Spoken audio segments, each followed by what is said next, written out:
Hello guys, very lovely morning. Stay home, stay safe and maintain social distancing. मैं निधि सिंह आज की इस video lecture में मैं क्लास 10th के विद्यार्थियों को उनकी इंग्लिश फर्स्ट पेपर सप्लीमेंट्री से लेसन नंबर सेकेंड की नेक्स्ट पेज 101 का हिंदी एक्सप्लेनेशन करके बताने जा रही हूँ। चलिए देखते हैं। इससे पहले आप लोगों ने पढ़ा था बच्चों को खेल के मैदान में एक टीला मिला जो एक न्यायाधीश के सिंहासन की तरह प्रतीत होता था और एक बच्चे ने कुछ ऐसा ही सोचा और उस पर जा बैठा। चलिए देखते हैं।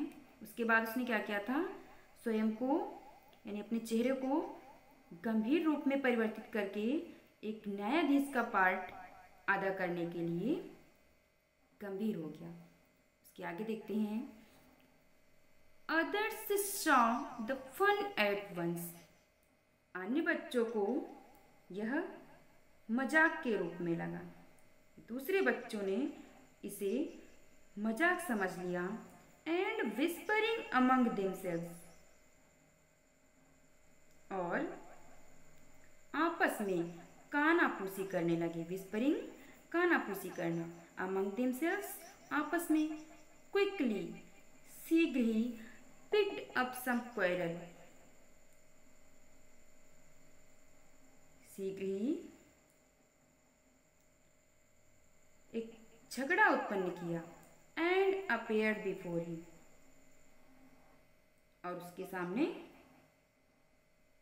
प्रस्तुत हुए। Each group stated their case,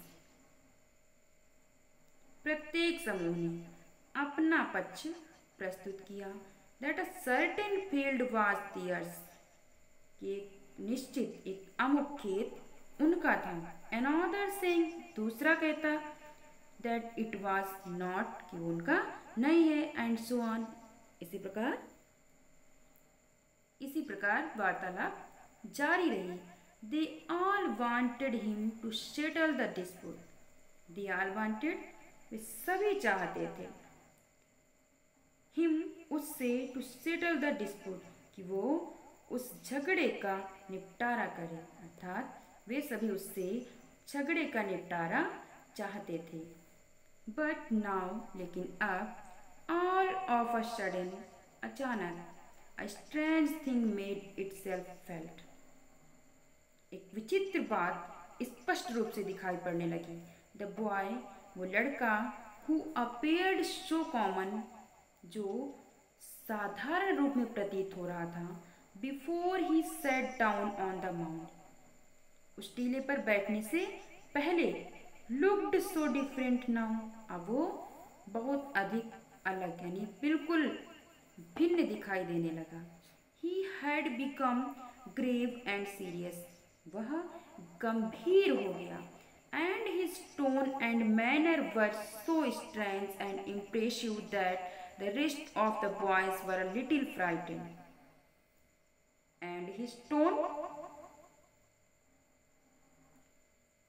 और उसका व्यवहार, उसकी आवाज और उसका व्यवहार was so strange, इतना विचित्र एंड इम्प्रेसिव, और प्रभावशाली हो गया। दैट कि the rest of the boys, जो अन्य लड़के थे, शेष लड़के, were a little frightened, थोड़ा सा भयभीत हो गए। Still they thought it was fun, और अभी भी उन्हें यह मजाक ही लग रहा था, या अभी भी उन लोगों ने सोचा कि यह तो एक खेल ही है। एंड वंस अगेन, और एक बार फिर से, they put up a fresh case before him, उन्होंने फिर से एक नया झगड़ा उसके सामने प्रस्तुत किया। And once more he give his judgement, और एक बार उसने पुनः अपना न्याय दिया या न्याय सुनाया। And this went on for hours, घंटों, और यह घंटों चलता रहा। एंड आवर्स टुगेदर, घंटों और घंटों। इसी प्रकार वो झगड़े प्रस्तुत करते रहे और वह न्याय सुनाता रहा। ही सिटिंग ऑन द जज seat listening to complaints and pronouncing sentences with the same gravity till it was time to return. He, sitting on the judge's seat,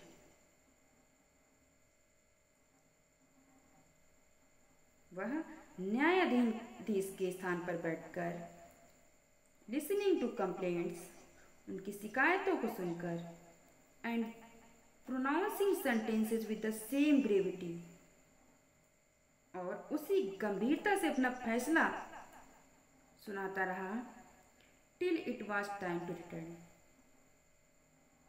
उस समय तक सुनाता रहा जब तक उनके वापस घर लौटने का समय न हो गया। एंड देन, और तब, he jumped down from his place, वह अपने स्थान से नीचे कूदा, and was just like any other cowherd, और अब अन्य बच्चों की तरह ही एक साधारण चरवाहा या साधारण बच्चा बन गया। फ्रॉम देन ऑनवर्ड्स, इस घटना के बाद, so famous did this cowherd become, यह चरवाहा बच्चा इतना प्रसिद्ध हो गया दैट कि all the complicated disputes were put before him, सभी जटिल विवाद, कॉम्प्लिकेटेड जटिल, डिस्प्यूट्स विवाद ये झगड़े, सभी जटिल झगड़े या जटिल विवाद उसके सामने प्रस्तुत किए जाने लगे। And always the same things happened, और हमेशा सदैव वही बात होती थी। The spirit of knowledge and justice would come to him, ज्ञान और न्याय की आत्मा उसके अंदर प्रवेश कर जाती, and he would show them the truth, और वह उन्हें सत्य के दर्शन करा देता था। बट लेकिन when he came down from his seat, जब वो अपने सिंहासन से नीचे आता था, he would be no different from the other boys, तो वह अन्य लड़कों की तरह ही दिखाई देता था, अर्थात उनसे अलग नहीं दिखाई देता था। ग्रेजुअली, धीरे धीरे, this news spread through the country side, धीरे धीरे यह समाचार देहाती क्षेत्र में फैल गया। Grown up men and women from all the villages, समस्त गांव के grown up men and women, बड़ी आयु के पुरुष और स्त्रियां, would bring their disputes in the court of the cowherd boy, इस चरवाहे लड़के के दरबार में अपने विवादों को लाते थे। And always they received a judgement that both sides understood, और वे सभी हमेशा वह न्याय प्राप्त करते थे जिसे बोथ साइड्स अंडरस्टूड, दोनों पक्ष समझ जाते थे या दोनों पक्ष समझते थे। And so went away satisfied, और संतुष्ट होकर चले जाते थे। नाउ अब the king, Raja, who lived for away from Ujjain, जो उज्जैन से कुछ दूरी पर रहता था, काफी दूर रहता था, हियर्ड दिस स्टोरी, उसने यह कहानी सुनी।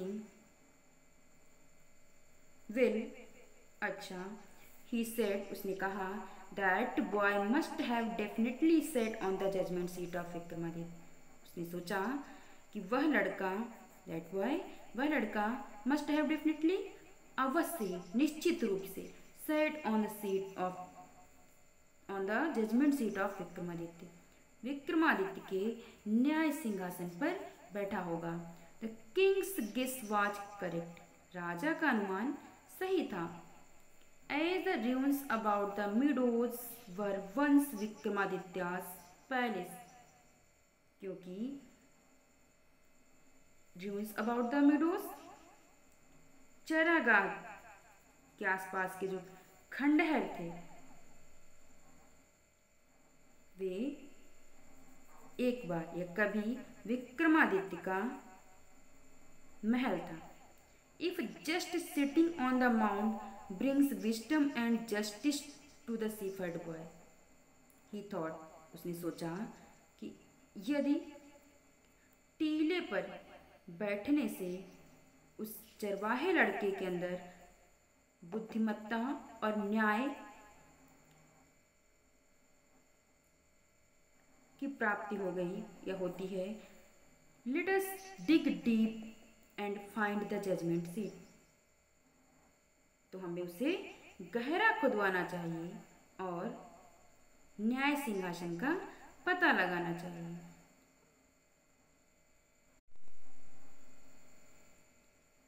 आई too shall sit on it. मैं भी इस न्याय सिंहासन पर बैठूंगा। And hear all the cases. और सभी विवादों को सुनूंगा। देन तब the spirit of Vikramaditya will descend upon me as well. और उसी प्रकार विक्रमादित्य की आत्मा मेरे अंदर प्रवेश कर जाएगी, मुझे प्राप्त हो जाएगी। And I shell always be a just king. और मैं हमेशा सदैव के लिए एक न्यायाधीश कहलाऊंगा, एक न्यायाधीश कहलाऊंगा। आज के वीडियो में इतना ही। लास्ट पेज नंबर इस चैप्टर से रिलेटेड 102 आपको नेक्स्ट डे बताया जाएगा।